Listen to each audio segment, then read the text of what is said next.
तो हेलो, आज हम लोग बात करने वाले हैं डीपीएसपी यानी directive principle of state policy के बारे में। तो पहले आपको बता दूं कि डीपीएसपी जो है वो सबसे पहले आया था स्पेनिश कॉन्स्टिट्यूशन में, और स्पेनिश कॉन्स्टिट्यूशन से अडॉप्ट किया गया था आयरिश कॉन्स्टिट्यूशन में, और उसके बाद में इंडिया ने इसको अडॉप्ट किया आयरिश कॉन्स्टिट्यूशन से। और ये हमारे कह सकते हो कॉन्स्टिट्यूशन के पार्ट 4 के अंदर आता है, आर्टिकल 36 से लेकर आर्टिकल 51 तक। और आर्टिकल 37 में हमको मिलते हैं इसके क्या क्या एप्लीकेशन है। The principles aims at ensuring socio economic justice of the people and establishing India as a welfare state. तो इसका मेन मोटो है कि हम हमारे जो देश है उसके अंदर सोशल सामाजिक और आर्थिक न्याय दे सके, सबको सोशियो और इकोनॉमिक जस्टिस दे सके। सामाजिक और आर्थिक न्याय देने के लिए इस प्रिंसिपल को लाया गया। सबसे पहले हम लोग थोड़ा सा कंपेयर कर लेते हैं कि फंडामेंटल राइट और डीपीएसपी में क्या क्या अंतर होता है। तो पहली बात तो ये कि फंडामेंटल राइट्स जो होते हैं वो उनका उनका वो एक तरह से मतलब कह सकते हो उनकी एक लिमिट फिक्स्ड है। वो जो है किसी खास इंडिविजुअल के राइट्स होते हैं और जो कि जस्टिसेबल नेचर के होते हैं, जिसके लिए वो कोर्ट में भी जा सकता है। लेकिन डीपीएसपी का कोई लिमिट नहीं है। डीपीएसपी इज़ अ कह सकते हो एक तरह का फंडामेंटल राइट ही है, बट ये किसी एक इंडिविजुअल को नहीं मिलता बल्कि पूरी सोसाइटी के लिए होता है। तो पहला डिफरेंस ये कह सकते हो कि फंडामेंटल राइट्स बात करते हैं किसी खास इंडिविजुअल के अधिकारों की बात करते हैं, वही डीपीएसपी जो है पूरे के पूरे समाज की बात करते हैं। Fundamental right talk about on individual whereas DPSP work society in macro level. इसके अलावा क्या है, DPSP consist of all ideals which the state should follow and keep in mind while formulating policies and enacting laws of the country. इसका मतलब है DPSP एक तरह का नियम और कह सकते हो आइडियल्स हैं, आदर्श हैं, कुछ रूल्स हैं जो स्टेट को फॉलो करने चाहिए कानून बनाते समय। जब वो कानून बनाए तो उससे कानून बनाते टाइम ये सब चीज़ें अपने दिमाग में रखनी चाहिए, ये सब चीज़ों को फॉलो करना चाहिए। करना चाहिए का मतलब यहाँ पे ये है कि अगर स्टेट चाहे तो कर भी सकता है और नहीं भी कर सकता। तो डीपीएसपी जो है स्टेट की मर्जी है फॉलो करे या ना करे, लेकिन फंडामेंटल राइट्स उसको देना ज़रूरी है। मतलब एक तरह से कह सकते हो उसको देना ही पड़ेगा फंडामेंटल राइट, और डीपीएसपी फॉलो करना स्टेट के लिए ज़रूरी नहीं है। डीपीएसपी एक तरह का अफर्मेटिव डायरेक्शन यानी कह सकते हो पॉजिटिव विचारधारा, कह सकते हो पॉजिटिव चीज़ है।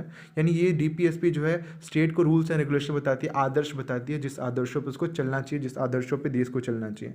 वहीं जो फंडामेंटल राइट है वो निगेटिव नेचर में है। निगेटिव नेचर में मतलब ये रोकने का काम करता है। ये स्टेट के जो पावर्स होती है, स्टेट की जितनी पावर्स होती है उसमें लिमिट लगाता है कि फंडामेंटल राइट एक तरह से कह सकते हो बैरियर है जो स्टेट के पावर्स को रोकता है। तो निगेटिव सेंस में फंडामेंटल राइट जो स्टेट को बांध के रखता है कि आपको ये चीज़ें करनी होंगी, आप सिटीजन के अधिकार को नहीं छीन सकते, यानी निगेटिव सेंस में होता है, यानी रोकता है स्टेट को कोई चीज़ें करने से। और वहीं डीपीएसपी जो होता है आइडियाज़ बताता है, आदर्श बताता है जिन पे चल के स्टेट को आगे काम करना चाहिए। DPSP is not enforceable by law, it is non justiciable. इसका मतलब है डीपीएसपी को आप लोग कानून से जस्टिस इन्फोर्सेबल नहीं है। डीपीएसपी कोई कानून नहीं है। अगर डीपीएसपी का उल्लंघन होता है तो कोई कोर्ट में जाके, सुप्रीम कोर्ट में जाके किसी पे केस नहीं कर सकता। लेकिन फंडामेंटल राइट जो होता है वो जस्टिसेबल नेचर का होता है, यानी अगर उनमें कुछ उलट फेर है, उनको लागू नहीं किया जाता है तो आप कोर्ट में जा सकते हैं, केसेस कर सकते हैं।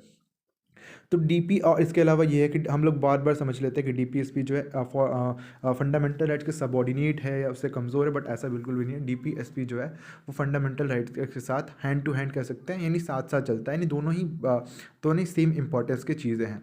अब बात कर लें इनके क्लासिफिकेशन की, तो इनकी आइडियोलॉजी के आधार पर, इनकी विचारधारा के आधार पर इसको 3 हिस्सों में बांटा गया है: सोशलिस्ट प्रिंसिपल, गांधीयन प्रिंसिपल और लिबरल एंड इंटेलेक्चुअल प्रिंसिपल।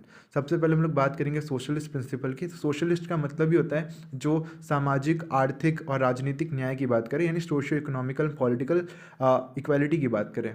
तो इसमें जो सबसे पहले वो आर्टिकल 38 में है कि state should ensure social, economic and political justice. जैसा कि वो बताया था, सोशलिस्ट है तो किसकी बात करेगा? Social, economic and political justice की। तो वही बात करेगा स्टेट को क्या करना चाहिए। आर्टिकल 38 का हमारा कॉन्स्टिट्यूशन का कहता है कि स्टेट को social, economical and political justice देना चाहिए और हर तरह की इनइक्वालिटी को मिनिमाइज करना चाहिए। आर्टिकल 39 बोलता है कि हर किसी को एडुकेट मीन्स ऑफ लिवलीहुड, जीवन जीने के लिए सीमित संसाधन मिलने चाहिए, और जितने भी रिसोर्सेज है, जितने भी मतलब देश की रिसोर्सेज है, देश के रिसोर्सेज का कह सकते हो हिंदी में हम लोग रिसोर्स को बोलते हैं रिसोर्स, संपदा। हमारे देश की जितनी भी संपदा है उस पर उसको इस तरह से इस्तेमाल करना चाहिए ताकि सबका भला हो, ना कि किसी छोटे समूह का भला हो। और इसके अलावा ये 39 बोलता है कि स्टेट को कुछ ऐसे नियम कानून बनाने चाहिए जिससे कि जो पैसों का जो एकोमुलेशन है, कुछ लोग ज़्यादा अमीर ना बन जाए और कुछ लोग बहुत ज़्यादा गरीब ना बन जाए, इसका भी ध्यान रखना चाहिए। और सबको equal pay for equal work मिलना चाहिए, चाहे वो मेल हो फीमेल हो। इसके अलावा protection of strength and health of workers के हेल्थ की प्रोटेक्शन और राइट्स की प्रोटेक्शन करनी चाहिए। तो आर्टिकल 39 बोलता है कि सबको अच्छे संसाधन मिलने चाहिए, रहने मतलब लिवलीहुड के मिलने चाहिए संसाधन। इसके अलावा जो भी मटेरियल रिसोर्सेज है, रिसोर्स का एक्मुलेशन कुछ लोगों के पास ना हो करके पूरी सोसाइटी के भलाई के लिए होना चाहिए। किसी खास इंसान के पास या किसी खास ग्रुप ऑफ इंसान के पास ज़रूरत ज़्यादा वेल्थ नहीं होनी चाहिए, और सबको इक्वल पेपर इक्वल वर्क मिलना चाहिए, चाहे वो मेल हो या फीमेल। और वर्कर्स के हेल्थ और लिविंग कंडीशन को अच्छा करना चाहिए। आर्टिकल 41 कहता है कि right to work, right to education और पब्लिक असिस्टेंस मिलना चाहिए चिल्ड्रेन, ओल्ड एज, सिकनेस और डिसेबिलिटी वाले पीपल्स को।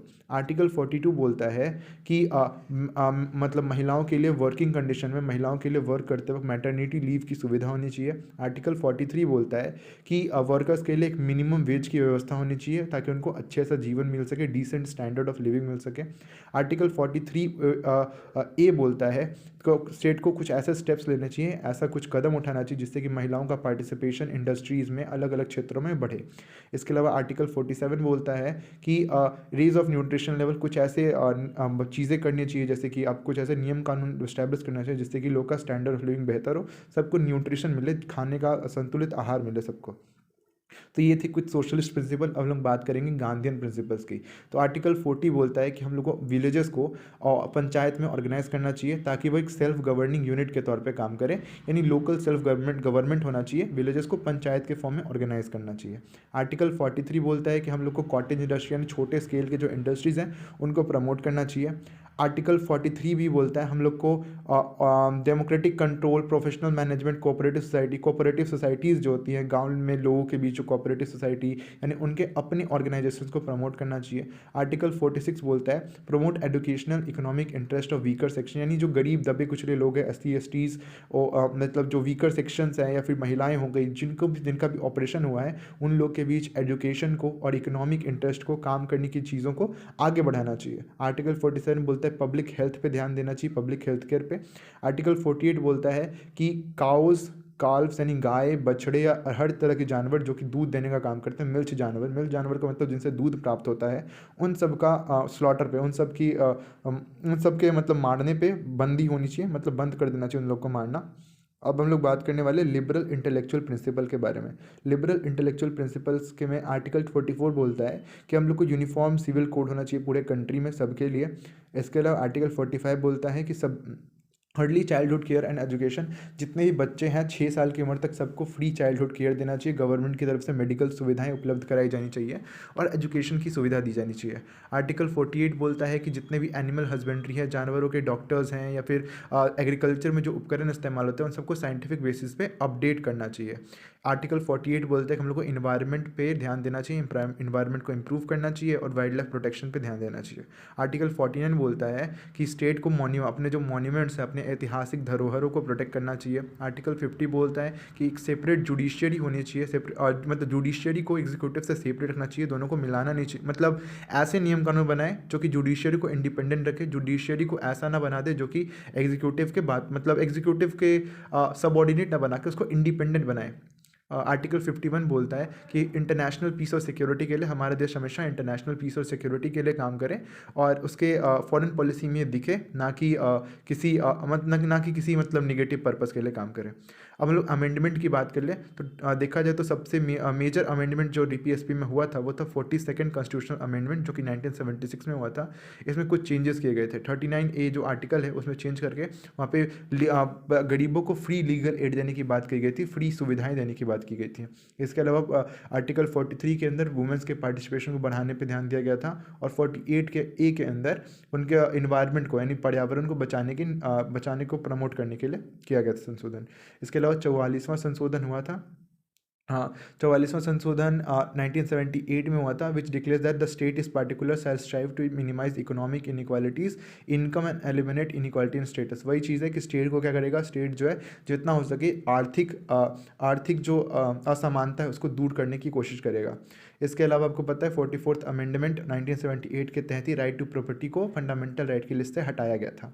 इसके अलावा 86 अमेंडमेंट हुआ था 2002 में, जिसके तहत जो आर्टिकल 45 में मैंने आपको बताया कि 6 साल के बच्चों तक को एजुकेशन की सुविधा दी गई थी, उसे फंडामेंटल राइट बना दिया गया। फंडामेंटल राइट के तहत कर दिया गया कि अब वो फंडामेंटल राइट है। इसके अलावा अब हम बात कर लेते हैं थोड़े केसेस कॉन्फ्लिक्ट बिन फंडामेंटल राइट और डीपीएसपी के बीच बहुत सारे कॉन्फ्लिक्ट भी हुए, बहुत सारे केसेस भी हुए। उन केसेस की बात करें तो सबसे पहला केस आता है चंपाकरण डोराई राजन वर्सेस स्टेट ऑफ मद्रास के बीच, जो 1951 में हुआ था। इसमें सुप्रीम कोर्ट ने फैसला दिया था कि अगर एनी कॉन्फ्लिक्ट फ्रॉम, अगर फंडामेंटल राइट और डायरेक्टिव प्रिंसिपल में कुछ भी कॉन्फ्लिक्ट होता है तो फंडामेंटल राइट इंपॉर्टेंट है तो वही रहेगा और डायरेक्टिव प्रिंसिपल को नज़रअंदाज कर देंगे। इसके अलावा एक और केस हुआ था गोलकनाथ वर्सेस स्टेट में। गोलकनाथ वर्सेस स्टेट जो केस था 1967 में चला था, जिसमें सुप्रीम कोर्ट ने ये डिक्लेयर किया था कि फंडामेंटल राइट को हम लोग अमेंड नहीं कर सकते, could not be amended by parliament. Parliament चाह करके भी फंडामेंटल राइट को अमेंड नहीं कर सकती थी। इसके अलावा फिर 1973 में एक और बहुत फेमस केस हुआ, Kesavananda Bharati versus the state of Kerala case, जिसमें सुप्रीम कोर्ट ने रूलिंग दिया था कि फंडामेंटल राइट को भी अमेंड कर सकते हैं, बट ये जो है बेसिक स्ट्रक्चर, कॉन्स्टिट्यूशन के बेसिक स्ट्रक्चर को चेंज नहीं करना चाहिए। अब हम लोग बात करेंगे इम्प्लीमेंटेशन ऑफ डीपीएसपी। डीपीएसपी का इम्प्लीमेंटेशन किन किन चीज़ों में किया गया। सबसे पहले तो लैंड रिफॉर्म्स, जब लैंड रिफॉर्म्स किए गए, जैसे एबोलिशन ऑफ इंटरमीडिएटरी, ज़मींदारी, जागीरदारी और इनामदार्स को जब एबोलॉज किया गया, तब डीपीएसपी के रूल्स को फॉलो किया गया। Tenancy reforms like security of tenure, fair rents, जब मजदूरों की बात की गई, मजदूरों को अधिकार देने की बात की गई, तब भी इनका बहुत इस्तेमाल हुआ था। Distribution surplus land among landless labour, और बहुत ज़्यादा जो ज़मीनें जो ज़मींदारों के पास थी उनको उनसे ले करके जब गरीबों में बांटा गया था, तब भी इसी डीपीएसपी का ही इस्तेमाल हुआ था। कोऑपरेटिव फार्मिंग को बढ़ावा देने के लिए भी डीपीएसपी का इस्तेमाल हुआ। इसके अलावा लेबर रिफॉर्म्स भी किए गए, जैसे the minimum wages act 1948, code of wages 2020, the contract labour regulation abolition act 1970, the child labour prohibition and regulation act 1986, the child adolescent labour and prohibition regulating act 1986। ये सब जो एक्ट्स हैं, the bonded labour system abolition act, mines and mineral development and regulation act, maternity benefit act, ये सारे acts में जो है DPSP के प्रिंसिपल्स को फॉलो किया गया।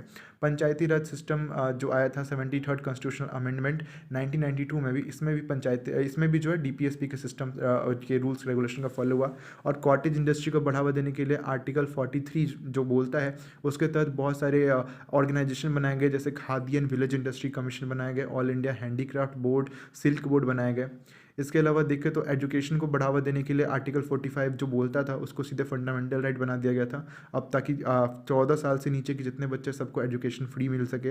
रूरल एरिया के डेवलपमेंट के लिए बहुत सारी स्कीम्स चलाई जाती हैं, उनमें भी डीपीएसपी के प्रिंसिपल का फॉलो होता है, जैसे integrated rural development programme, Mahatma Gandhi national rural employment guarantee act, मनरेगा, ये सारी चीज़ें। और इसके अलावा हेल्थ के लिए भी, हेल्थ बेनिफिट्स को देने के लिए बहुत सारे प्रोग्राम चलाए जाते हैं, महात्मा गांधी ग्राम स्वास्थ्य योजना PMGSY, इसके अलावा नेशनल रूरल हेल्थ मिशन, ये सारे इन्वायरमेंट को बचाने के लिए बहुत सारे एक्ट बने, the wild life protection act of 1972, the forest conservation act 1980 and environment protection act 1986। इसके अलावा हेरिटेज प्रिजर्वेशन, यानी जो हमारी बहुत सारी इमारतें उनको बचाने के लिए बहुत सारे बनाए गए, जैसे कि the ancient historical monument and archaeological sites remains act 1958। तो इसके तहत कहें तो डीपीएसपी क्या एक मॉडल प्रिंसिपल है, एक रूल्स और रेगुलेशन का कह सकते हो, एक आदर्श वाली किताब है, या आदर्श लिखे हुए जिन आदर्शों को स्टेट को फॉलो करना चाहिए किसी भी रूल्स को बनाने के पहले। अगर आपको ये चीज़ अच्छी लगी हो तो हमें पता है क्या करना है। मिलते हैं बाद में, तब तक के लिए बाय।